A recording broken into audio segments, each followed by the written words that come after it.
En el octavo capítulo de College Call, Suge Knight se refirió a varios temas interesantes que involucran tanto a Puff Daddy, Tupac e incluso a DRE. Menciona el incidente en el cual recibió 9 disparos y otros temas que han sido parte de su historia, como sobre cambiar las reglas de la industria y más. Así que sin más nada que decir, colegas, comencemos.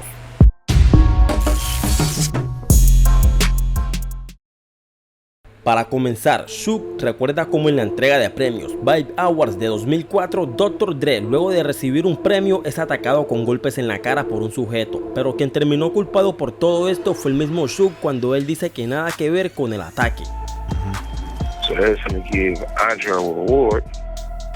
We came here tonight to honor somebody that I love and I respect and most props to, Dr. Dre. Took off almost stacked him up 3-4 times, you know. Yeah, the front line when the jump off like, I wish these would try to rush me with these church shoes on. There ain't nobody up here with me but Quincy Jones, he got a half a leg too. And I see Dre jump up like, pop, pop, pop. I'm like, they didn't rush my cuz. A lot of people tried to go out of their way to stop it, just like the night that y'all saw, but it ain't going down like that. They turned around, blamed me. My parole officer called me in. Maybe gave me all kind of new conditions where I couldn't go to clubs and go be nowhere. And it was already bad enough that they said that I couldn't do business or sign an artist if they knew any person was in the game, which it was impossible. So like a lot of artists I had ended up going, they told me to send them to Interscope. I should have put my foot down, but once again, I was stupid when I didn't.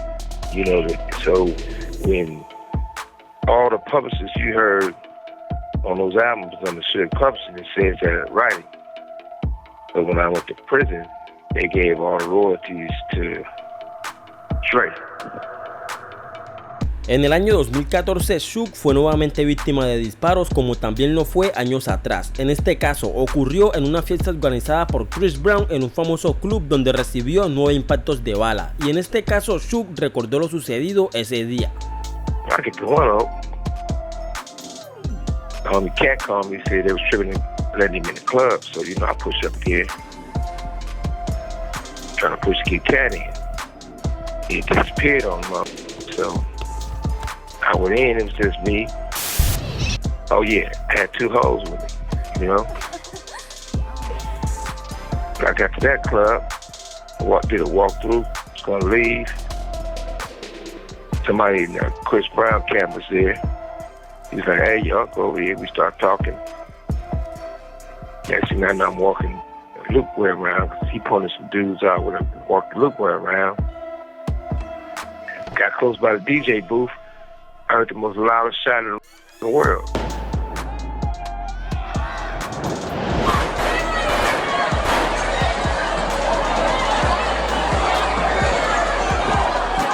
I got shot in the stomach. Actually, I got shot 7 times, you know.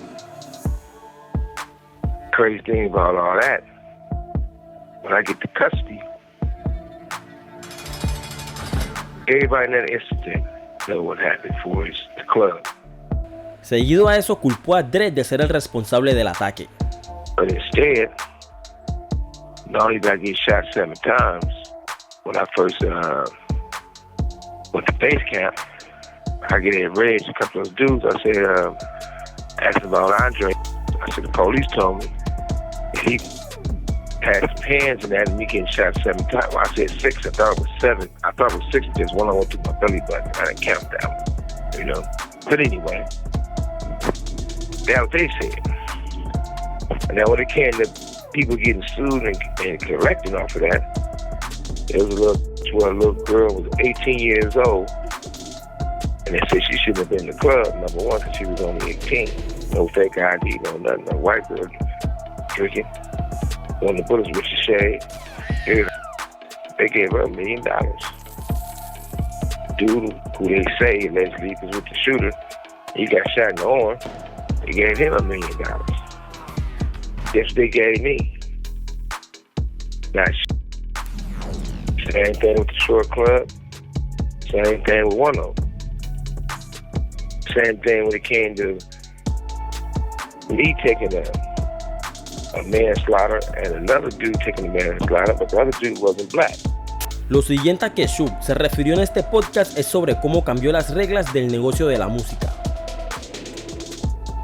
You know, I remember when I got in this business, I was doing great things and I felt good about myself. Not only am I helping other people, I'm helping myself. I'm changing rules in the music business. Here is 89, 90, 91. I'm changing rules and getting same since the 60s. Aunque a pesar de eso, este dice no haber sido aceptado por la gente de la industria, teniendo que hacer que lo acepten a las patadas, además de referirse sobre cosas secretas que pasan en la industria. Right. But now,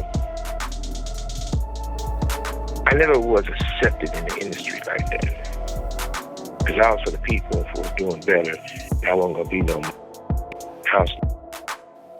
So therefore, as my bro always say, they didn't like me because they didn't let me in the door. I kicked the door in. You know, a part of some of the stuff I probably could have had my hand in stopping it too. Now I know better because it always been a underground, backdoor, secret meeting with the men in the industry. For messing with underage boys and gay going on, and you know, that was hidden. But they don't consider themselves gay. That's why the gay people don't get behind them. You don't see the gay people get behind Puffy because Puffy and the guys in the industry, they don't believe they're gay. They believe that they have women, they have wives, they have kids, and they have to do that to get in, to make it, and then somehow another, they continue to do that type of shit. That's with boys and men and that type of shit, you know? And when you really look at it, allegedly, I don't want to prejudge, and even though it can be true and you know it's true, you still don't want to put it out there and prejudge it and somebody come to hunt it later, you know? Aquí se refirió más a Puff Daddy, revelando que su madre tenía un prostíbulo y tal vez sea la razón por la que Puffy esconde su sexualidad. But Puffy situation. Oh, they're laughing because they know it's true. I'm not making an excuse because I believe in those people shouldn't have went through what they went through. But at the same time, judging Puffy, he might have some going on when he was young. You know, Mama ran a whole house. There was all kind of activities in there. And he was there when he was young. He might not, some of those men might not want to teach him how to draw. Might there's something else flying in that land besides that paper plane, you know? Finalmente, Suge habla como Pac terminó señalando a Dr. Dre de ser homosexual y este terminó aceptándolo. You know, we used to have these meetings. And these meetings, you know, it was about the truth. It really was. Or you could squabble up. You know, if you got something against somebody, either they gonna run their fade or everybody gonna say they're and it's over with. You know. Pac ended up whipping on Sam Snead a bunch of money. We got ready to do Saturday Night Live, you know. And me and Pac was tighter than tight. That people didn't know this. Pac was like a comedian, you know. I just got him George Jefferson, because when he started walking and cracking jokes, was always be swinging and all kind of shit. So we in a meeting and we getting ready to do Saturday Night Live. California Love, you know. The Pac goes, go on, get it out the way. He walked over to me, closed his eyes, and put his chin back. He said, go on, hit me on the chin and knock me out. He said, because if I got to get in trouble for this, let me get it out the way. I said, man, I'm like, here it goes. I know he got some jokes to say. I said, man, something's on your mind. He said, I'm not doing the song with Drake. You just go on and get it over with. I said, what you mean? We get ready to do Saturday Night Live, right? He said, no, I'm not doing California Love with Dre because Dre is a homosexual. Everybody gets quiet. Not everybody, the people who's there, quiet. I'm thinking, okay, here it goes. Dre gonna say something slick, and Pac gonna fire on that motherfucker. It's on. Right?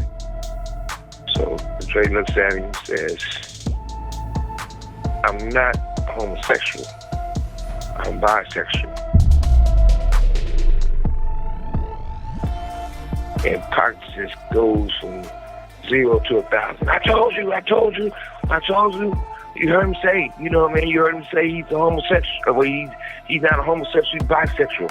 He going around and, you know, you got to give credit to Dre being you know, I would say more corporate right, more corporate correct. And he says, you know, he can argue with Pac. He said, Pac, you know, you stupid, man. Pac said, no, you run around. Pac said, look. Dre said, look. I'm bisexual because the fact that this Dre talking. Nobody else. So I'm bisexual because I could fuck up. I'm bisexual because I'm the one doing the kicking and they the one doing the pounding. And Pac said, that's it. Pac said, look, it's over. I'm not doing that California with him in life. So I told Pac, stay right there. I told everybody they can exit. And you know, at that point, I should have been, I shouldn't have been stupid. I thought I was being, you know, showing Dre loyalty and not letting Pac get on it, you know. I'm getting the Bears. I should have just let Pac get on it, you know, because Pac was right. Y así es como llegamos al final de este video. Si les gustó, no olviden dejar su like, comentar qué les pareció y sobre todo suscribirse para que no se pierdan ninguno de los próximos capítulos. Y sin más nada que decir, colegas, nos vemos.